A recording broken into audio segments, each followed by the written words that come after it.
Baik, assalamualaikum warahmatullahi wabarakatuh.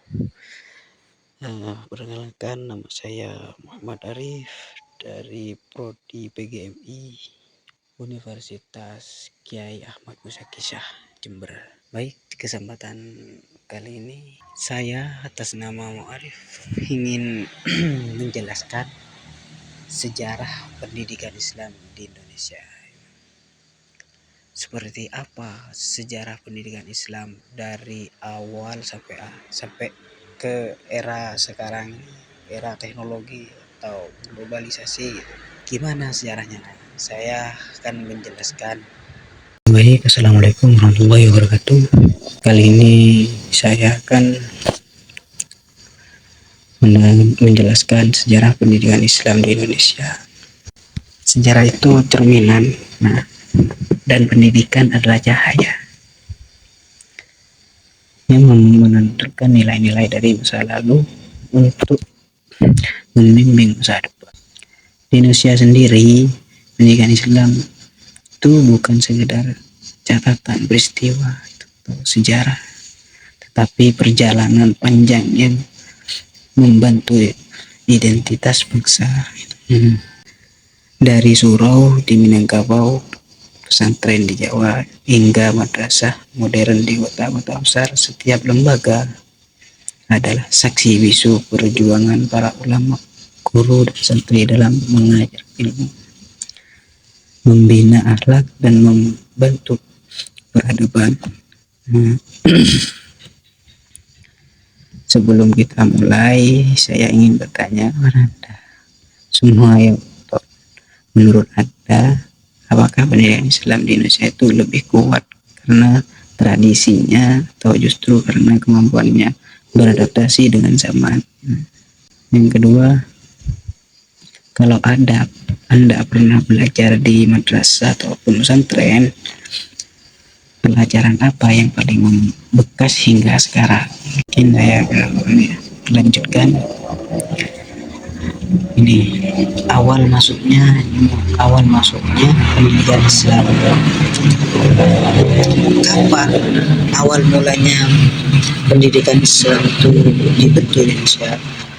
Pendidikan Islam di Indonesia itu berakar sejak abad ke-13. Seiring masuknya Islam melalui perdagangan, perkawinan, dan dakwah para ulama dari Gujarat, Arab, dan Persia, pendidikan berlangsung di masjid, surau, ataupun rumah ulama dengan metode halakoh. Guru membacakan kitab, murid mendengarkan dan menghafal. Itu surau di Sumatera Barat dan pesantren di Jawa menjadi pusat pembelajaran agama sekaligus pembina moral santri. Santri tidak hanya belajar kitab pun, tetapi juga hidup disiplin, sederhana, dan taat pada Allah. Kalau kita melihat metode halakoh ini, apa kelebihan dan kelemahannya? Apakah menurut Anda metode tradisional ini masih relevan untuk zaman digital sekarang? Terus selanjutnya saya ingin menjelaskan era kerajaan Islam. Dulu kan di Indonesia itu sistemnya itu, peradabannya itu kayak kerajaan Demak, itu Majapahit itu. Kerajaan Islam seperti era kerajaan Islam seperti Samudra, Pasai, Demak, dan Aceh memperkuat pendidikan Islam di Aceh, Dayah, dan Maunasah, mengajarkan tafsir, hadis, tasawuf, hingga hukum. Ulama seperti Syekh Abdul As-Singkili menghasilkan karya ilmiah yang berpengaruh hingga ke Timur Tengah. Karya seperti Bustanus tidak hanya mengajarkan agama, tapi juga etika pemerintahan, menunjukkan pendidikan Islam saat itu menjadi pendidikan Islam saat itu Karya seperti Bustanus Selatin tidak hanya mengajarkan agama, tetapi juga etika pemerintahan. Itu.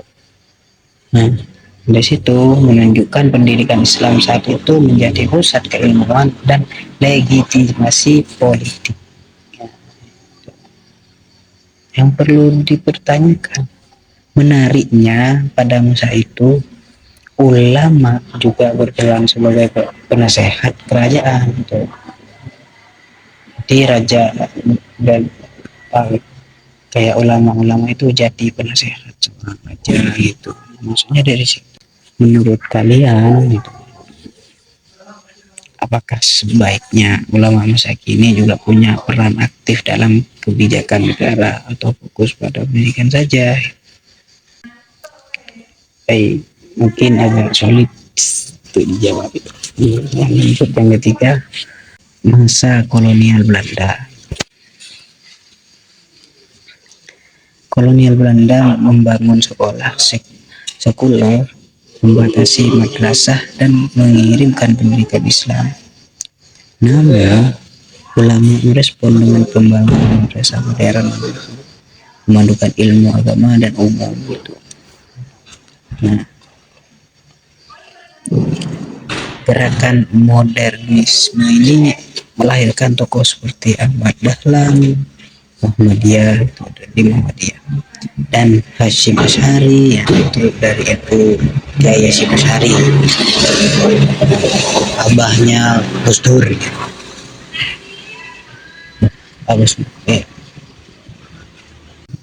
dan muallimin di Yogyakarta menjadi pelopor integritas kurikulum. Yang perlu dipertanyakan ini, jika Anda menjadi ulama pada masa kolonial, strategi apa yang akan Anda pilih? Apakah bertahan dengan sistem, apakah bertahan dalam sistem lama, atau membuat sekolah dengan sistem baru seperti madrasah modern itu? Mungkin kalau kalian milih yang mana? Terus yang keempat, masa kemerdekaan hingga reformasi. Setelah kemerdekaan, pendidikan Islam masuk sistem nasional gitu. Seperti madrasah diatur lewat SKB 3 Menteri gitu. Memberi porsi besar pada pelajaran umum gitu. Terus perguruan tinggi Islam berkembang. Terus perguruan tinggi Islam itu berkembang dari PT AIN menjadi IAIN, lalu UIN yang mengajarkan sains, teknologi, dan sosial itu. Pertanyaannya itu, apakah pendidikan Islam pertanyaannya itu, apakah pendidikan Islam itu sebaiknya tetap fokus pada agama atau harus terus membuka diri pada semua disiplin ilmu itu? Bagaimana cara menjaga keseimbangan antara keduanya? Terus yang kelima, pendidikan Islam di era globalisasi. Kini pendidikan Islam menghadapi tantangan globalisasi teknologi. Sekarang kan tuh teknologi itu canggih-canggih, ada AI apa, jadi buat tantangan tersendiri seperti globalisasi teknologi dan keberagaman. Pesantren modern mengajarkan bahasa asing, madrasah unggulan memakai e-learning, dan UIN itu menghasilkan riset internasional. Terus bagaimana pendapat Anda? Apakah digitalisasi itu pendidikan, apakah digitalisasi pendidikan bisa memperkuat pendidikan Islam atau justru ya membuat nilai-nilai tradisionalnya itu memudar? Ini yang jadi WR tuh apa? Pendidikan Islam di era globalisasi sekarang. Sekarang marah-marahnya teknologi. ya. Terus in terus selanjutnya itu sejarah pendidikan Islam Indonesia itu adalah dari semua yang sudah saya sampaikan. Sejarah pendidikan Islam di Indonesia adalah kisah ketahanan, adaptasi, dan inovasi dari surau sederhana hingga universitas modern. Ia membentuk karakter bangsa.